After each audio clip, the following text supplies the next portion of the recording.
Finalisation series లో 26th point మన business కి సంబంధించిన బ్యాలెన్స్ షీట్స్, ఫైనాన్షియల్ స్టేట్మెంట్స్ అంటాం కదా, అందులో బ్యాలెన్స్ షీట్ ప్రిపేర్ చేస్తున్నారు.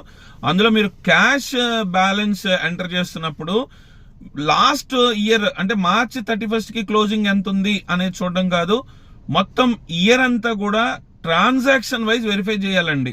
ట్రాన్సాక్షన్ వైజ్ వెరిఫై చేసి ఎక్కడ కూడా క్యాష్ నెగిటివ్ బ్యాలెన్స్ లేకుండా చూసుకోండి. క్యాష్ మీ దగ్గర నెగిటివ్ బ్యాలెన్స్ ఉంది, ఏ ట్రాన్సాక్షన్ లో నెగిటివ్ బ్యాలెన్స్ ఉంది అంటే అది తప్పు అవుతుంది. మీకు ఒక ఎగ్జాంపుల్ చెప్తాను.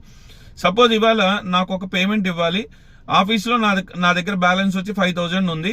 మా అకౌంటెంట్ వచ్చి సార్ మీరు 6,000 పే చేయాలంటే, సరే నా పాకెట్ లోంచి తీసి ఒక 1,000 రూపీస్ యాడ్ చేస్తే 6,000 ఇచ్చేసాం. మరి 1,000 రూపీస్ అకౌంటెంట్ ఏం చేయాలి? ఓనర్ నుంచి వచ్చింది కదా, సో ఇక్కడ ఓచర్ రాసుకుని ఓనర్ నుంచి వచ్చినట్టుగా రాసుకుంటే 6,000 కి ఈక్వల్ అయిపోతుంది. కానీ వాళ్ళు ఏం చేస్తారు, 6,000 కి డెబిట్ ఓచర్ రాస్తారు.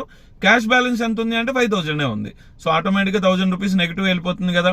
మరి ఇక్కడ ఏం చేయాలి అంటే ఈ 1,000 రూపీస్ ఓనర్ నుంచి వచ్చినట్టు రాసుకోవాలి. చాలా మంది ఇలాంటివి మిస్ అయిపోతారు.